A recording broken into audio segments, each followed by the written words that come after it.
Thanks, Kelly. Hey, it's good to be together, and I appreciate what Lori said about bringing her children to volunteer. Because, I grew up that way. I grew up where my dad volunteered and then took me with him wherever he went. So, at the Life of the Church, I remember, we used to deliver food to families that were in need, and then he ran the bus route for a while. So on Saturdays, we go by and knock on doors and sign people up to ride the buses, and then, the last time I remember volunteering initiated by my dad, I was a teenager, and he would go to work day at the church. And we had this older building, and it was probably 3 stories high, and it had a really, really steep slate roof. And I was the only teenager there, and it was my job somehow every time to climb up to the top of that 3-story building, hang off that slate roof, and clean the gutters. And so I did that, and there were about 20 guys my dad's age who were down at the bottom said, "Hey, you need to go over there a little bit. You got to get out of the way over there." And they were yelling from the bottom up, giving me all this instruction. And so, I grew up that way. And, it's actually effective because it really does do things in the life of your children. I remember, I don't know how many times I was hanging to the edge of that slate roof, hanging on for my life, confessing every sin and more, making sure I was absolutely right with Jesus because I didn't know what was going to happen on that slate roof. So, there's benefits to that. So, but anyhow, yeah, what a great thing, volunteer. So we're in our series, Anxious for Nothing, and we're talking about peace today. So let's say a word of prayer. Jesus, thank you for your presence, for the reality of who you are in our lives. And Lord, we just pray that your peace would become our peace as you share, that you give that with us. Lord, it's amazing that you care about the way we feel, that you care about the way we think, that you care about the way we operate in difficult circumstances and times in our life, Lord, how you're always present. We love you, Jesus. Praise you. In your name, amen.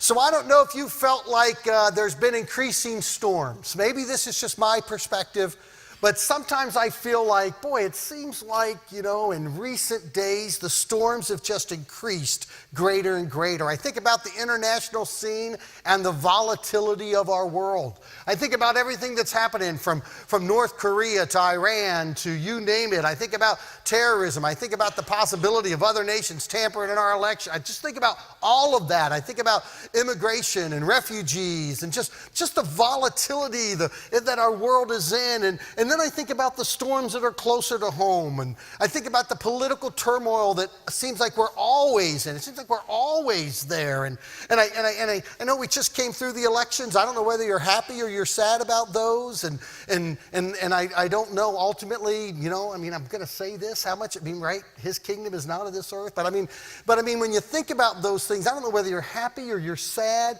But I know I'm always happy whenever the elections are over because I want the public rhetoric to calm down. And then I think about the senseless violence that we've been experiencing. Does it seem like every week you turn on your television and there's somebody else and something else? This week, right, in the country western bar in California, right, a shooter walks in on college night and 13 people lose their lives. And it's just like, man, the storms just seem to be raging. And sometimes in my mind, it seems like they're raging at ever increasing levels. And what happens sometimes is, right, those external storms, they get inside of us and they mess with us internally. But even beyond that, it may just be that the storms that we're experiencing in life are more personal than that. Like it could be that it's the relationship issues that we're going through, or the job concerns that we're up against, or we're worried about our health, or we're worried about our finances. And those storms sort of morph into stress. They morph into anxiety, depression, despair, and they just get a hold of us. And then we read Philippians 4. And we read some of the things that the Apostle Paul writes to us, like verse 7 this week, which is our verse for this week, where he gives us a different option of the way of the way to function internally. When he says this, "And the peace of God, which transcends all understanding, will guard your hearts and your minds in Christ Jesus." Now I don't know if you've ever heard of Ann Landers. How many of you here, you say, "Yeah, I've heard of Ann Landers"? Chair Van Landers. You know, actually her column stopped just in 2011. So it's just 7 years ago that, and you know, that's really just a name that 3 different authors wrote the column over the course of 50 some years. But anyhow, when this column, this advice column was at its height, it would get 10 to 12,000 letters a month. So one time this reporter asked the person writing under the name of Van Landers, is there a theme? Like what's the most common topic that you address in your column? And she answered, the most common topic is fear. It seems that everybody is afraid of something. They're afraid of losing their health. They're afraid of losing their job. They're afraid of losing their family. They're afraid of upsetting their neighbor. They're afraid of alienating a friend. They're afraid of committing some sort of social faux pas in life. And a lot of people are afraid when they have no reasons to be afraid. Now, I don't know if you've ever interpreted the world that way before. And maybe you're there. Maybe you're like, yeah, I have a lot of fear in life. But is it interesting that we actually can live in a world that where fear is like one of the number one issues we deal with in life? You know, a psychologist I was recently reading said that the earliest emotions that every human being experiences, even as an infant, is the feeling of fear. And he said that fear can be grouped into three kind of fears for an infant. One is the fear of falling, right? I guess that makes sense. The next is the fear of loud noises, right? You never have an infant around and somebody comes in and makes some loud noises. Next thing you know, the child's scared. And the third one is the fear of abandonment. And you know, the psychologist said the other 2 fears we pretty much learn to handle. I mean, we don't really like falling or you know, we don't maybe like loud noises, but we learn to handle those things and we're alleviated from the fear of those, but we never overcome the fear of abandonment. That's interesting, isn't it? We never overcome the feeling of the fear of being alone, of having no one who cares about us, a fear that all the people around us won't know us. And in fact, he said that for most of us, as we grow older, the feeling of abandonment, the fear of abandonment becomes more acute for us. Like it becomes a bigger reality for us than alleviated for us. Now, it's interesting because, you know, Jesus actually in John 14 addresses his disciples when they were struggling with this sort of experience with abandonment. So in John chapter 13, it's the Last Supper. And Jesus is in John chapter 13, right? And you know, and he deals with his betrayal. He talks about the denial that's going to happen. So he mentions sort of his own abandonment, how he's going to be abandoned by others. And then in chapter 14, he tells all the disciples there in the Last Supper that he's going to leave. He tells them, right, and he says it this way, I'm going away to prepare a place for you. Now, if I go away, I'll come back and get you to take you to where it is that I am. And you remember the interaction because the disciple Thomas, you know, doubting Thomas, he's like, wait a minute, you're going away? Well, how are we going to get to you? I mean, if you're going away, what are we going to do? I mean, you've led us. We've become so dependent upon you. We've been following you. You're our guide in life. I mean, if you go away, what's going to happen to us? And there's this obvious fear of abandonment that kind of surfaces. And along Jesus' answers, one of the promises he delivers to them during this sense of abandonment is found in verse 27. And he says this, peace I leave with you, my peace I give you. I do not give you as the world gives. Do not let your hearts be troubled and do not be afraid. Now you know in Philippians 4, in this passage of scripture we've been studying, Paul writes that it is the peace of God that guards our hearts and our minds. It's the peace of God. He doesn't say it's the peace from God, or he doesn't say it's the peace with God, but he says it's the peace of God. Now there's kind of a sense, whenever you think about peace and relationship with God, there's kind of this sense that, you know, we need to have peace with God. And you know what peace with God is, right? You've heard that phrase before. You know, somebody gets close to the end of their life and somebody will say, hey, have you made peace with God? Now, we know what that means, right? It means if you confess your sins, if you made your relationship right with God, have you fully accepted the grace that he offers you from the cross of Calvary? You know, do you believe? Have you made your peace with God? We get that, right? It's the forgiveness and the acceptance of his grace. And then there's this idea of peace from God, which most of the time in its instances, it means the peace from God dealing with external circumstances. Like there's circumstances and situations in our life, but God has brought us peace. We have peace in this circumstance, it comes from God, and peace in this situation, it comes from God. And although we absolutely need peace with God, and we desire in our lives peace delivered from God into our circumstances, there's this idea of the depth of thought about the peace of God. Now, the peace of God, it's the peace of God is about his internal presence in our lives.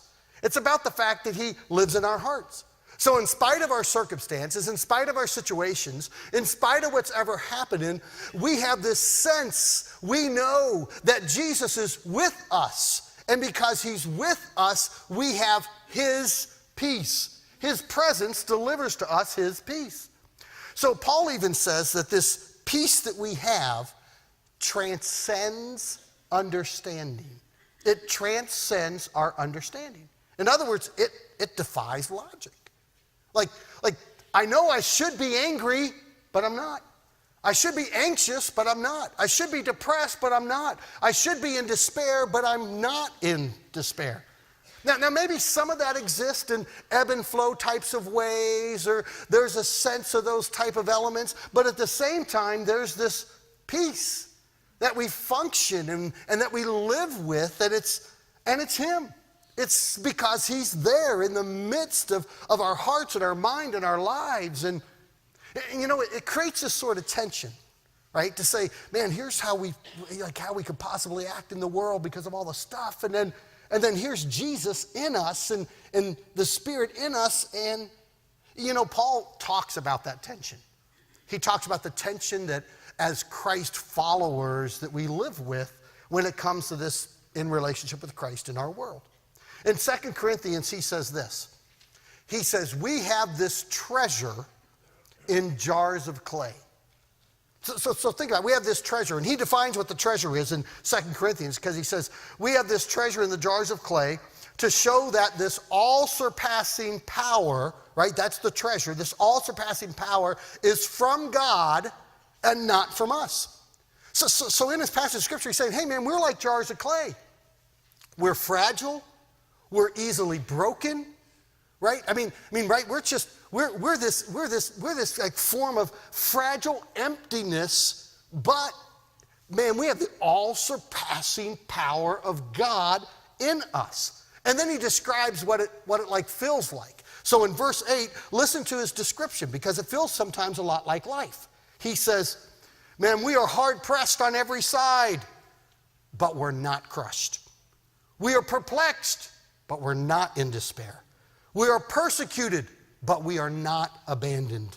We are struck down, but we are not destroyed.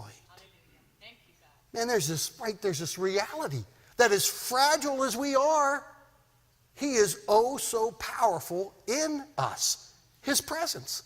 So Matthew chapter 14, right? They just concluded one of these great feasts, right? Where Jesus told the disciples, you know, you feed all these people, and they're like, we can't feed them, and ultimately then, you know, right? Jesus does this miracle, and everybody eats, and they're on this hillside. And so after the big feast, right? Jesus says to his disciples, go down, get in the boat, cross the Sea of Galilee, and I'll meet you on the other side. And then Jesus goes up on this mountainside because he wants to have some solitude. He wants to be by himself. He wants to recuperate after being with this large crowd of people. And so as he's sitting on the mountainside and he looks down into the sea, the disciples are having a hard time. I mean, the seas are rocky and there's storm-like weather. And I mean, man, it's just rocking and rolling for them. And so he sees them and he doesn't just sit there. He decides he's going to go down to them. So he goes down to them and he starts walking out on the water towards them. And you know how the story goes, right? He's walking on the water, and what do they think when they see him? They think, oh no, it's a ghost. It's a ghost. And they start to become afraid. And then Jesus says this phrase that is like really interesting to me. He speaks to his disciples and he says, take courage. I just find that interesting. Like we've heard statements like, oh, don't be afraid. Don't be afraid. Like release your fear. But then there's this idea. Jesus says, take courage. Like it's there for us. Like it's made available to us. And it's a possibility for us if we would just take it, right? If we would just grab a hold of it, courage could be ours. Now, my wife has this quotation of courage that she's had on her computer at home for I don't know how long, like maybe longer than we've lived here. I don't know how long this quotation's been around, but the quote is, courage doesn't always roar. Sometimes it's just saying, I'll get up and I'll try again. That's courage. And Jesus is saying, man, take courage. Just keep going. Just take the next step. Just do this. And then what he does in this circumstance is he provides them a supernatural peace in the midst of rocky times. That's based on his presence. That's based that he is there and he's with them. So the peace that we're talking about, right? The peace we're talking about being able to live with it's a gift from God. It's a gift from God, and it transcends our understanding. I mean, we can't logically explain it. So how do you respond? Pick whatever situation, whatever circumstance, whatever you're dealing with inside. How do you respond to an onslaught of negative thoughts, unexpected circumstances? Like, what's your response when things don't go your way? I mean, what happens to you? Do you respond in fear? Do you become angry? Do you get depressed? Do you despair? You know, maybe some of us, right? Maybe some of us, when something happens we don't like, maybe some of us, we just well up our own strength and we're like, okay, that's it. I'm going to grab this circumstances by the horns and I'm going to make it come into submission to me by my own human strength. I'm going to use my wit. I'm going to use my intellect. I'm going to use my own human strength, and I'm going to get control of this situation. Well, whatever your reaction is, right? Whether it's the emotions of fear or despair, or whether it's I'm going to handle this situation, God gives us an alternative to those. And his alternative is in 1 Peter 5:7. You're familiar with this, where Peter writes, cast all your anxieties on him because he cares for you. Now, do you ever wonder what it looks like to cast your anxiety on him? I mean, what does it look like to do that? So two things I want to say, I think, before we talk about what it actually looks like. So I think, first of all, I think if we're going to cast our anxieties on him, it takes preparation. Like we had to prepare to cast our anxieties on him. And although I know Peter was a fisherman, I think his idea of casting wasn't really about a fishing rod, right? You know, but nevertheless, I'm going to use a fisherman illustration for this. So if you have a true fisherman or you know a true fisherman, you know they are always piddling with their fishing stuff. Am I right? I mean, they're always piddling with their fishing stuff if you have a true fisherman. I mean, you know, you could go over their house on Christmas morning and they're out there in the garage, right? And they're untying their sinkers and they're reorganizing the doors and they're doing whatever they do with their fishing stuff. They're always piddling. And you'll go, you going fishing? Oh, no, I'm not going fishing. But they're always out there piddling with their fishing stuff, right? They're always looking at fishing stuff. They're always buying fishing stuff. They're always watching fishing shows. I mean, you don't believe me? Walk into Cabela's sometime, right? Walk into Bass Pro Shop. There's like all of this fishing stuff there. Somebody has to be buying this stuff to support it, right? I mean, they're just always doing their piddling thing. And I get it. I get the fact that, hey, I want my fishing stuff organized. I want it there.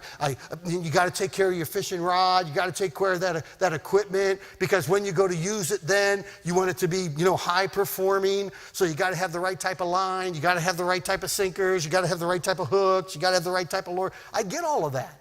In fact, they probably spend way more time preparing than they do fishing. So, but I think preparation's a part of that, right? And then the next thing is I think it takes a level of practice. It takes a level of practice. So of all people, I probably shouldn't be using fishing illustrations. I probably shouldn't. I went out in the garage yesterday and thought, hey, I'll bring a fishing pole and I'll use it this morning. And I have 3 fishing poles in my garage, and you can pull them apart and to store them better. And so I have 3 fishing poles, but I couldn't figure out if I have enough pieces to make one complete one. So I'm like the polar opposite of a fisherman. But I'm on a boat one time, right? And this is a true story. Bill Slater, right? Bill Slater's one of these piddling fisher guys, right? Sometimes you drive up to Bill's house, he keeps his boat in his garage, keeps his car outside, and you drive up, and sometimes Bill's just sitting in his boat, in his garage. And you're like, what are you doing? I'm just sitting out there, just getting things ready, It's the dead of winter. But anyhow, so I went fishing with Bill one time, and this is a true story. I caught the biggest catch ever in Bill Slater's boat. It still stands today. 188-pound catch. That's not a lie. It is not a lie. We were up in some lake up north, and I had my fishing pole, or whoever fishing pole it was. I pull back, I get ready to cast that, and it's like, and I can't cast it. And I'm thinking, what in the world? And I turn around, and there's my youngest son, Garrett. And every time I go like this, he's going, And it happened so fast, that hook caught his ear. He didn't even feel it, did you? He's here today. He didn't even feel it, did you? Nope, didn't feel it. And he's like, and Bill got really nervous, because I was like, yes, 188-pounder. It's like, take a picture of me with it, Bill was worried I was going to ask him to fillet it. There's a lot of meat, 188 pounds, but right, I shouldn't be using fishing illustration. Here's my point of this whole fishing thing. You don't cast well if the only time you try to cast is when you're anxious. Are you following me? We cast all. There's this idea of all in our casting. We cast all the time. We cast all things. We cast always. And when we learn to live life in that pattern of like casting, when we learn to live our life like that, what happens is when we become anxious and when there's really stressful times, what's natural to us? It's natural for us to cast. It's like we built ourselves up, we prepared ourselves, we've practiced and we cast. So what does casting look like? We've talked about 2 different models for casting this month. Like last week when we talked about prayer, not despair. We talked about the 3 levels of prayer. That's casting, right? Prayer, conversation, recognizing that there's a God and He loves you. Petition, supplication, humbling yourself before God, expecting to hear from Him, right? And waiting to receive from Him. And then requesting, right? First of all, being very specific about your gratitude, and then specific about your request. And that's a form of casting, right? Prayer and petition, right? And request, that's a form of casting. That's what casting looks like. It's a model of casting our cares on Him. Or perhaps you remember when we used the acrostics calm, right? C, celebrate, right? We celebrate His love for us. A, we ask Him what it is we want. L, we leave it with Him, right? M, we meditate on the good things. Right? There's this calmness. That's a form of casting. That's what casting looks like. But I do want to say this, right? As you practice whatever form of casting best fits you, like whether it's, hey, here's this prayer pattern, or here's this calm acrostics that I'm going to use to cast my anxieties. Things are always better. Casting is always better when you don't do it alone. It's always better when you do it with somebody else. Always cast better if Dora and I, my wife, if we cast together, the casting's always better. Or if I'm casting with a friend, or if I'm casting in group life. right? There's always something better about that. And Jesus says that, right? When he says, hey, with 2 or 3 of you, and what you bind here will be bound there.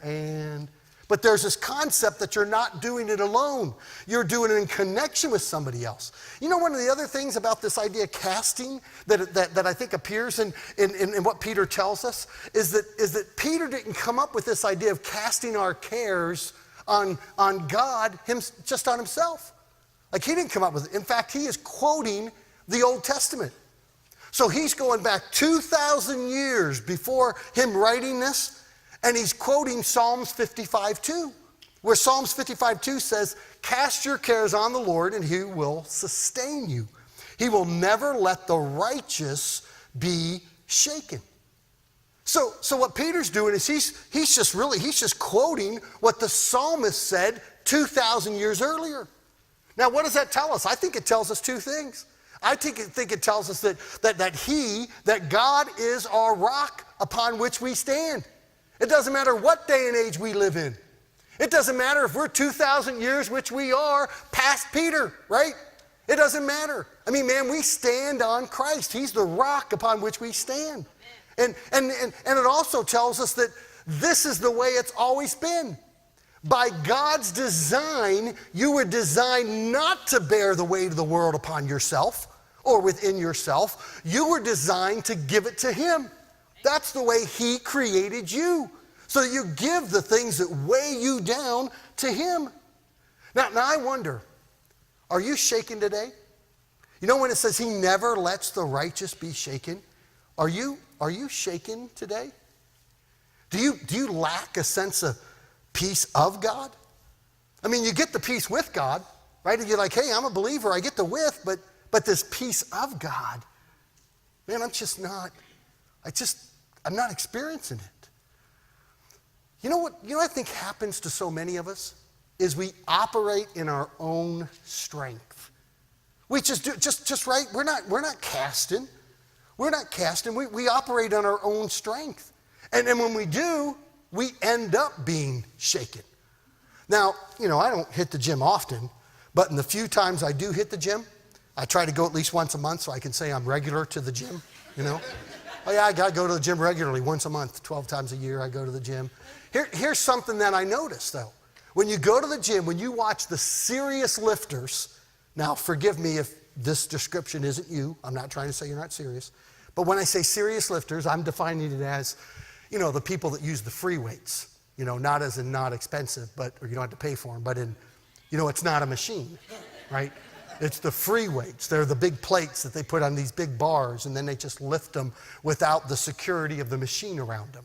So now you'll notice that the serious lifters, when they use these free weights, that oftentimes, in fact they should all the time, they have a spotter. You know what a spotter is if you're a lifter, right? A spotter's just somebody's there that helps you. So here's what I notice about myself. Whenever I go to the gym, and I use the free weights, which it's been several years, but whenever I go to the gym and I use the free weights, and the free weights are on there, I notice that, I'm on the bench and I do it like 4 times, no problem, 5 times, no problem, 6 times, guess what starts to happen? I'm becoming a little shaken, right? I'm like, 6 times, and then I'm like, 7 times, and you get to see which side's stronger when you do that. But if you have a spotter, you know what a spotter does for you when the spotter's there as you're lifting that weight? When you have a spotter? When it gets to where it's like you're stopped and it's like, oh no, I'm not going to be able to push this up. The first thing a spotter does, the first thing a spotter does?